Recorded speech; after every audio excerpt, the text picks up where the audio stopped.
हरिओम।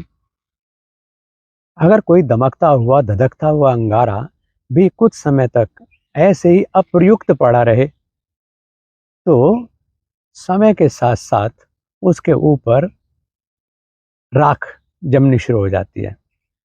और अगर बहुत लंबे समय तक पड़ा रहे, उसका उपयोग ना हो, उसको तेज हवा ना छूए, तो फिर उसका अस्तित्व भस्मीभूतस्य देहस्य भस्मीभूत हो जाता है।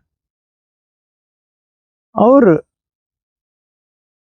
उसके ऊपर दोबारा से उसी दमक को लाने के लिए जिस तरह से हमें फूंक मारनी पड़ती है, उसी तरह से हमारे देश ने, जो कि दुनिया को सभ्यता, संस्कृति, अध्यात्म, कर्तव्य, ये सब कुछ सिखाने का विश्व गुरु रहा है, उसने जितने भी उपाय दिए, चाहे वो वेदों के माध्यम से हो, उपनिषदों के माध्यम से हो, षड दर्शन के माध्यम से हो, और उन षड दर्शन में ही एक योग दर्शन भी है, तो इनके माध्यम से हमारी जितनी भी ये बुराइयां हैं, कमजोरियां हैं, जो कि हमारी अज्ञानता की वजह से ज़्यादा बढ़ती हैं, उनको झाड़ने का काम, साफ कर देने का काम, और हमें फिर से उसी दैदीप्यमान स्वरूप में लौटाने का काम, ये हमारे जो दर्शन हैं, हमारे वेद हैं, हमारे उपनिषद हैं, वो करते रहे हैं। और हम एक कालिदास को भी महाकवि कालिदास बना सकते हैं। हमारी ये परंपरा रत्नाकर, डाकू रत्नाकर को भी महर्षि वाल्मीकि बना सकती है। हमारी ये परंपरा अनपढ़ कबीर, अनपढ़ रैदास को भी एक महामानव में रूपांतरित कर सकती है। और ये शब्द रूपांतरण यहीं से आए कि हमने अपने आप को गलत समझना शुरू कर दिया था, अज्ञानी समझना शुरू कर दिया था, दुखों से पीड़ित समझना शुरू कर दिया था, या भोगमय समझना शुरू कर दिया था, और लोकेशना की चाह में अपने विकारों में जीने का आदी हम होते चले गए थे। उन सब में फिर से बदलाव लाना, उनकी मौलिकता को लौटा देना, उनके भीतर जो छुपा हुआ उनका अध्यात्म है, उनकी प्रखरता है, उनकी तेजस्विता है, उनकी विलक्षणता है, उसको जगाने का काम कर देना हमारे जीवन शैली का हिस्सा रहा है, और बहुत महत्वपूर्ण हिस्सा रहा है। और जब उसका हम पालन करते हैं, चाहे वो वेदों के माध्यम से, उपनिषदों के माध्यम से है, षडदर्शन के माध्यम से है, तो फिर जैसे फूंक मार करके अंगारे से धूल हटा दी जाए और वह फिर अपने दैदीप्यमान स्वरूप में लौट आए, इस तरह से हमारा जो व्यक्ति है वो व्यष्टि तक अपने विस्तार को बनाता रहा है। और इसी को हम कहते हैं रूपांतरण। रूपांतरण का मतलब, जो आर्टिफिशियल फेस, आर्टिफिशियल यानी कृत्रिम चेहरा हमारा बन गया, कृत्रिम पहचान बन गई, नकारात्मक पहचान को हमने स्वीकार कर लिया, उससे उबार करके उसका जो असली चेहरा है उसको दिखा दें। यानी सिंह भेड़ अपने आप को समझना बंद कर दे और अपने सिंहत्व में अवस्थित हो जाए, यह है रूपांतरण। एक दूसरी चीज के साथ साथ चलती आई है दुनिया में, वो है कन्वर्जन। कन्वर्जन का मतलब है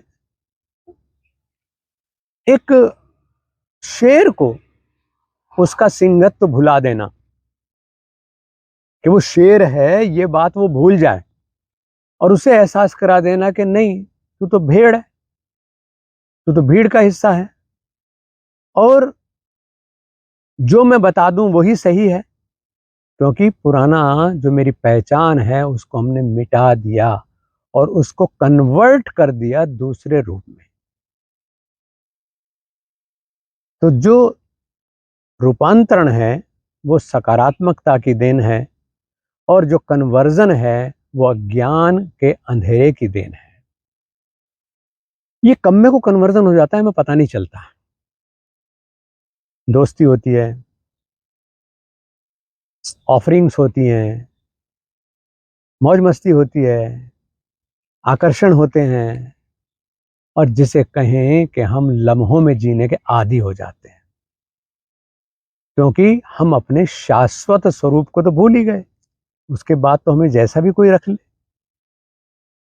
ये बात मैं इसलिए कर रहा हूं कि आपको भी पता नहीं चला कि कब मेरे को आपके पैर के नीचे से आपकी धरती खिसक गई। सभ्यता और एडवांसमेंट के नाम पर हमारी जो संस्कृति थी, उससे हमारी पीढ़ी विमुख होती चली गई। और एक चीज मैं बचपन से सुना करता था और सीखा मैंने कि अगर किसी को मारना है तो उसका जिक्र करना बंद कर दो, चाहे वो दुश्मन हो, चाहे वो राइवल हो, जिसका भी। अगर हम जिक्र करते रहेंगे तो वो जिंदा रहेगी चीज, और जब जिक्र बंद हो जाए तो वो बात खत्म हो जाती है। बिल्कुल ऐसे ही सबसे पहले हमें सिखाया गया अपनी जड़ों से टूटा तोड़ने के लिए हमको कि हम कुछ नहीं है। हमें सिखाया गया कि हम तो सांप सपेरों के देश के लोग हैं, सड़क किनारे भालू नचाने वाले देश के देश के लोग हैं, असभ्य हैं, हमें अंग्रेजी नहीं आती। और हमारा वो स्वाभिमान मरना शुरू हुआ। हमें सिखाया गया तरक्की के नाम पर कि हमारा जो माताजी हैं, पिताजी हैं, भाई हैं, मामा फूफा जीजा, ये सब रिश्ते हैं, इन सबको मिटाओ। और माँ को मम्मी कहना सीख लिया।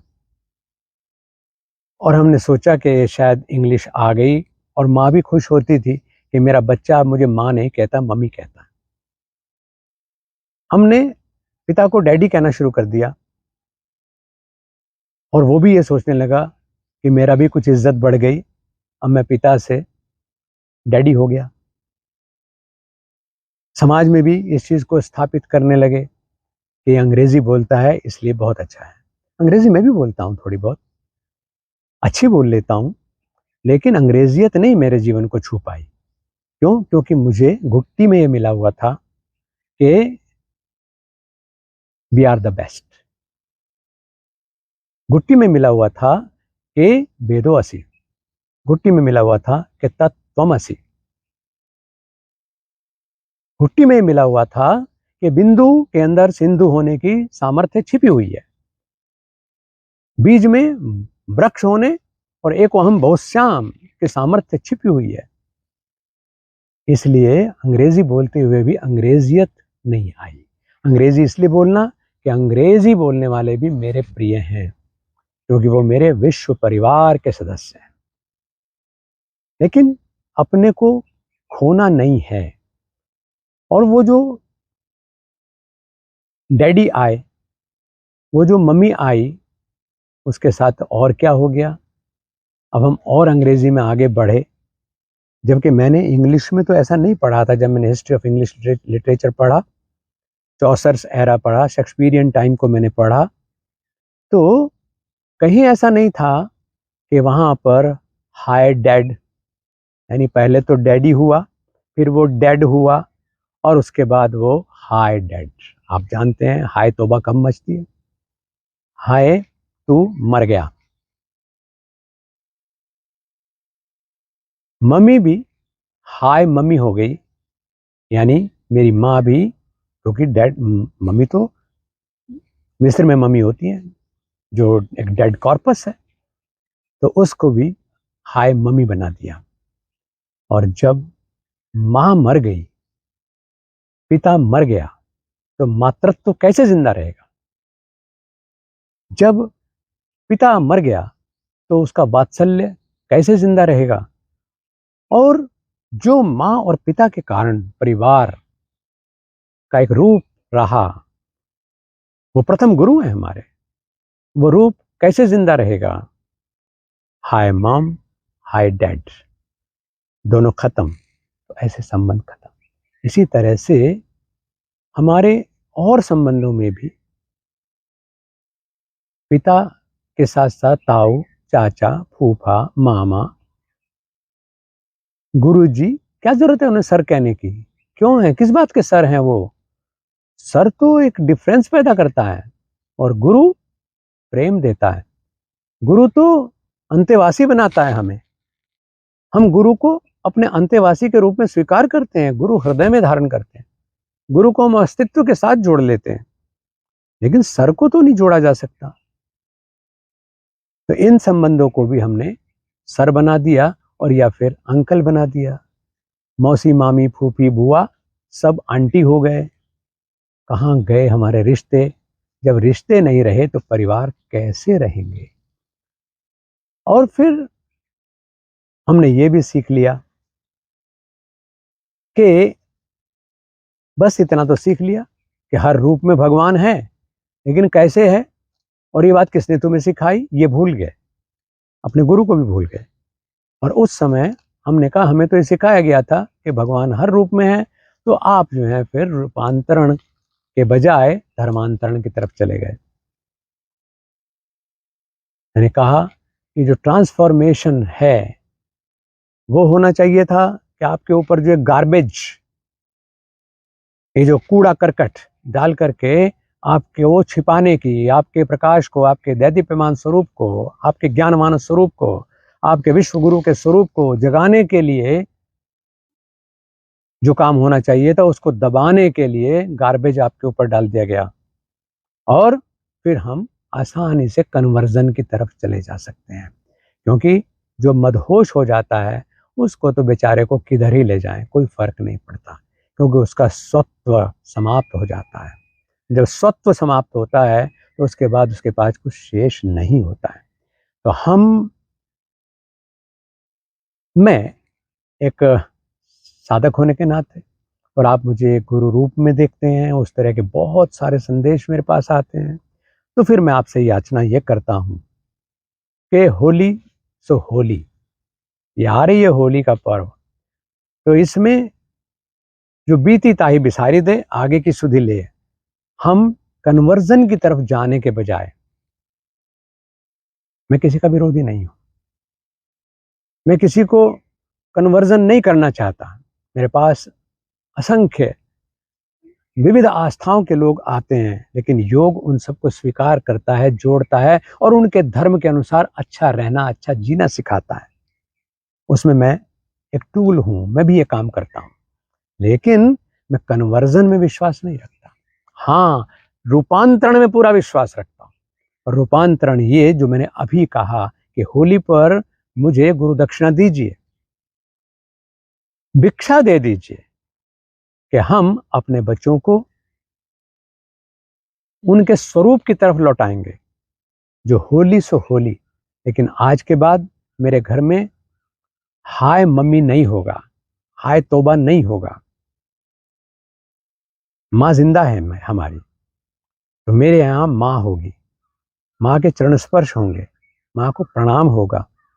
मेरे यहाँ हाय डैड भी नहीं होगा।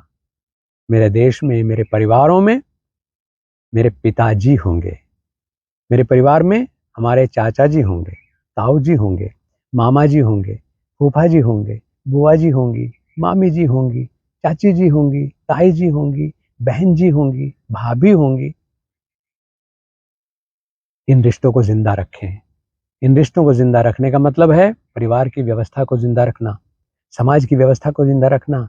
इन रिश्तों को जिंदा रखने का मतलब है अपने अंदर की मानवता को, जो कि दुनिया को प्रकाश देने वाली है, उसको जिंदा रखना। तो आइए हम रूपांतरण की तरफ चलें। रूपांतरण का मतलब है कि आप में जो भ्रांति फैली है, समाज में जो भ्रांति फैली है, जो अंगारे को राख का ढेर समझने की भ्रांति फैली है, उसे दूर करें। और ये जो मैं फूंक मार रहा हूं, इस फूंक को ये समझें कि अब ये धूल झाड़ने का काम है। Shed off all garbage and then be in your glowing status. तुम्हारा जो आभा मंडल है उसको मरने मत दीजिए। और साथ ही ये कि हम रूपांतरण को स्वीकार करें, लेकिन कन्वर्जन का मतलब है आपके स्वरूप को मार करके, आपकी मौलिकता को मार करके आपको किसी और चीज में कन्वर्ट कर देना, ये अभिशाप है। आइए अपनी मौलिकता को जिंदा रखें, हर फूल को खिलने दें और उन्हें विकसित होने का मौका दें।